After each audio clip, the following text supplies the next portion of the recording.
I think there probably will be some substantive conversation on Ukraine.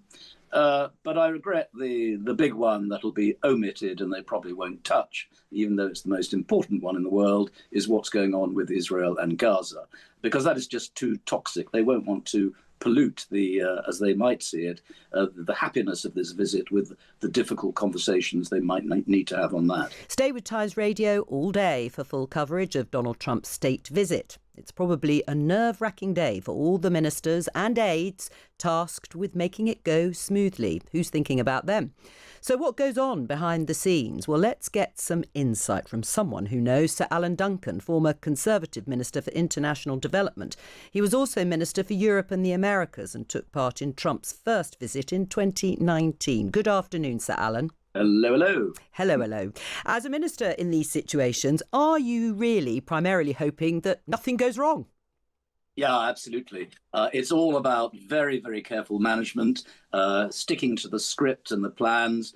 And, it got off to a great start this morning. I think Trump will be happier than a youngster in Disney World, frankly. It was beautifully done. It could not have been done better and very dignified. And, I know a lot of people sort of say, well, we shouldn't have given him a second sort of go, as it were. But, I think these good relations and trying to make sure that we have a good relationship with the most important country in the world matters. And it's good that we're doing it.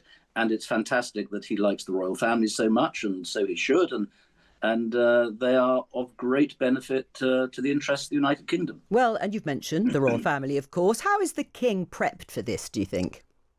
Oh, I think in very great detail. But he is a natural. He's done a lot of these before. Yes, he's had a lot of practice. He's had a lot of practice, more than anybody else in the world. And he knows exactly what to do. But actually, he's so unstuffy about it. I think he makes it look very relaxed and friendly. And that's his skill, as indeed does the Prince of Wales, Prince William. And I think both of them built up a very strong relationship with Donald Trump, who, of course, is a maverick figure on the world stage, but he is the president of the most significant and powerful country in the world. So it's better that we try and maintain as good a possible relationship as we can, even though we will have some disagreements. And I think what we are going to see is 24 hours or more very much hermetically sealed. Yes. But it will be beautiful in terms of pictures. And I think it'll major on the dignity and the ceremony and everything. And only a bit of politics will creep into this. I think there'll be some stuff on trade at Chequers tomorrow. I think there probably will be some substantive conversation on Ukraine. But I regret the big one that'll be omitted and they probably won't touch, even though it's the most important one in the world, is what's going on with Israel and Gaza, because that is just too toxic. They won't want to pollute as they might see it, the happiness of this visit with the difficult conversations they might need to have on that. Yes, and you won't be the only person disappointed by that, because surely these occasions create an atmosphere where you might be able to approach very difficult issues, and you might be able to talk about something that, as you have said, could prove toxic and is for some people, but for others, it's right at the forefront of what's going on in geopolitics. Well, I think actually there's a parallel to be made with President Trump's visit to the Middle East, when Mohammed bin Salman broadly concentrated just on one thing, which was lifting sanctions on Syria, and he delivered it.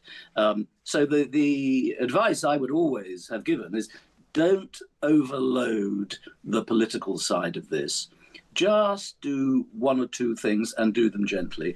And as he's basking in the glow of having had a wonderful time, just drop something gently saying, well, Mr. President, are you really sure that you shouldn't perhaps be doing something slightly different on this? And let him go away with that sort of thought, rather than the heavy pounding of briefs and arguments and debates on these big issues. This has got to be a fun day out with a bit of politics, not heavy politics with a bit of fun. So how nerve-wracking is it? Take us back to a time when you were behind the scenes with staff, with aides. Do you enjoy it? Is it so nerve-wracking that you can't enjoy it? Is everybody standing there biting their lip behind the scenes, as it were, for these sorts of events? But I think it's so meticulously planned. There probably is very little scope for anything to go wrong. I mean, I think the worry in the first visit was, would President Trump go off script? I mean, when he landed, he said some critical things about Sadiq Khan. Okay, that was that. But then you get to but that wasn't in front of the Queen. And so we got to the state banquet, and he was doing his speech, and well, we were all thinking, "Oh my God, is he going to go off script? Is he going to go off piste here?" And you got to the point where it's Her Majesty Queen Elizabeth II, and there was a pause, and we thought, "Oh no, what's going to happen?" And he just said, "Great woman, beautiful woman," and then went back on script. And that's the only occasion on which he sort of went slightly off script, and it didn't matter. Everyone found it rather touching, actually. So it enhanced the occasion rather than caused a problem about it. And otherwise, he just knows that actually our dignity with our royal family is such that he will want to behave impeccably. Well, Ed Davey, leader of the Liberal Democrats, as you know, said earlier to me that most people never get to speak to the visiting head of state at these dinners. Who does? No, I think that's right. I mean, there's very little direct contact because it's shoulder to shoulder with the royal family, president to king, first lady to queen, things like that. So, for instance, I mean, I didn't speak to him at the state banquet. He came in, but I spoke to him just, I don't know, half a minute at the a wonderful dinner at Blenheim Palace, which went extremely well, which was another beautiful occasion. So no, it's not really where everyone sort of rubs shoulders with him. It is him on parade with our king. It's two heads of state really showing respect for each other in a very, very carefully, of course, choreographed, but also in many ways quite natural way.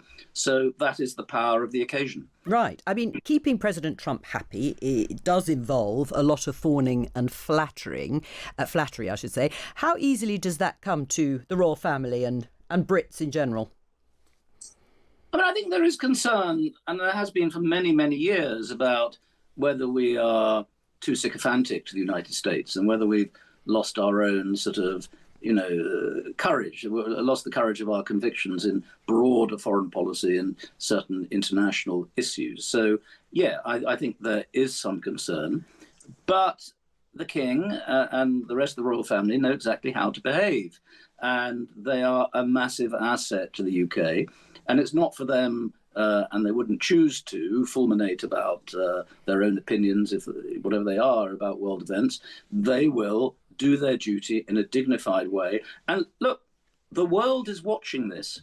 This morning, I've done a bit of television and everything. I've had no end of texts and emails from the Middle East, from the United States, just saying, wow, wow, wow. And, the world is watching this. And this is the UK up in lights with the president doing something which I think no other country in the world is able to do as well. Sir Alan Duncan, thank you very much for talking to us, former Foreign and International Development Minister.